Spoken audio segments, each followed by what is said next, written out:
So, this is my testimony of my conversion and call to ministry.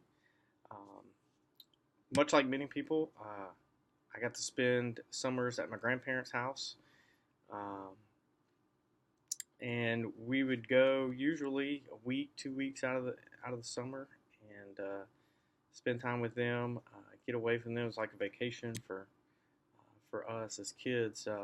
One week in in July, we went when I was 10 years old, 1992. We went, and it was the same week as my grandparents' revival at their church, and they lived two doors down from the church, and so if the church doors were open, they were going to be there.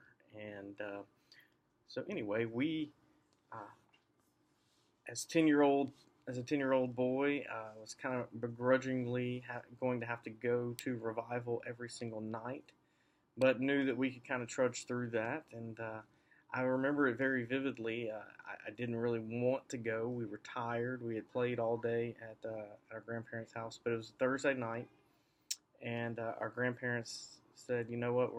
You're gonna go. We're gonna make you go tonight." Um, and I really don't remember much about the service as a whole or in general, but I do remember uh, the pastor talking about having a relationship with Christ, uh, what it meant to be saved, and what it meant to have eternal salvation, and you know, and basically just asking the question: do you have a relationship with Christ? Are you saved?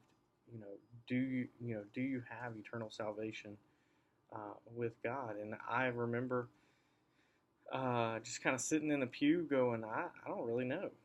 I don't really know about all that. And so, uh, just a just really a great time after that, going home with my grandparents and sitting at the dining room table, uh, doing a puzzle with my grandma and asking her the questions of what it meant to be saved, what it meant to be in a relationship with Christ, what it meant, uh, to make Christ the Lord of my life, and just a very special moment that I have with my grandma.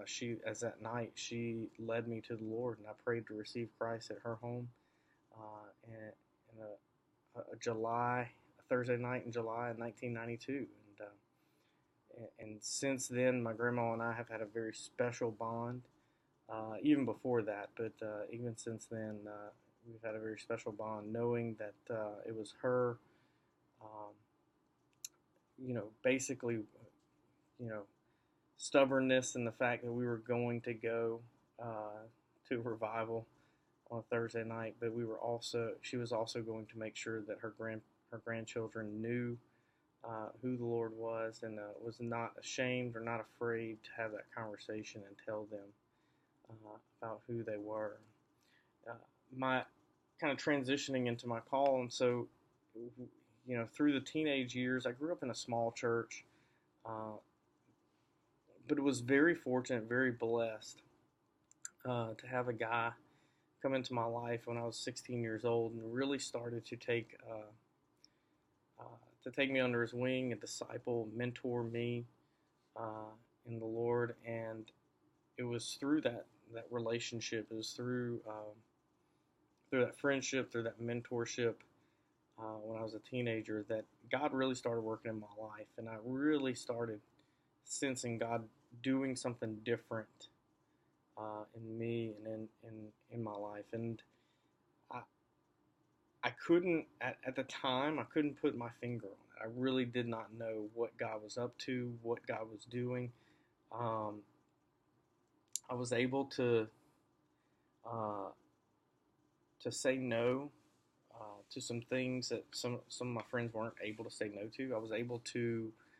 Um, I was able to make the tough call, if that makes sense, on who was going to further my relationship with Christ and who was going to hinder that. And basically, just have as a teenager, making that call of, hey, these are people who are going to enhance my relationship, or these people are not. And the people who are, I need to surround myself with, and the people who aren't, I need to, to still love them, but keep them at arm's length with, with how they influence what I do and who I am, and who God has, who God wants me to be. Uh, and it was through that mentorship, it was through that relationship, that discipleship, discipling relationship, that I really uh, felt the Lord working, and felt the Lord just teaching me that kind of discernment. And it was that had kind of all started at the end of my sophomore year in high school, and towards the end of my junior year in high school, going into my senior year, I really felt the Lord calling me to some sort of ministry. I did not know. I had no clue what God wanted me to do. I actually, at the time, thought that He wanted me to be, wanted me to preach and wanted me to be a pastor. I now know that that's probably not it, but God had definitely had plans for me in ministry and vocational ministry. And it's just through that mentoring relationship that a lot of things were communicated to me, spelled out for me. God just showed and illuminated a lot of different areas of my life, and how He could use me, and really started to thrive in my relationship with Christ through that time. And so, the end of my junior year in high school, um, I surrendered my life to vocational ministry, and haven't looked back.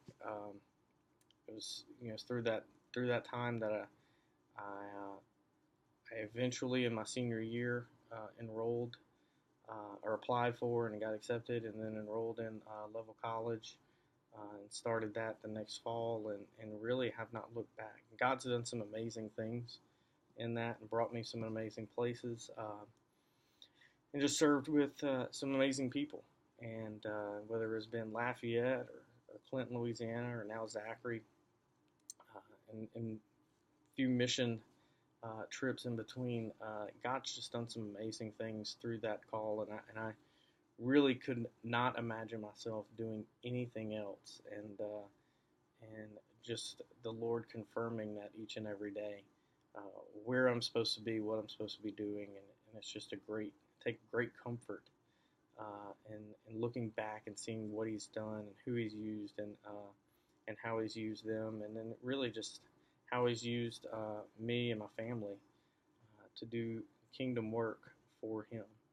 So we're just eternally grateful for the continued work that God does in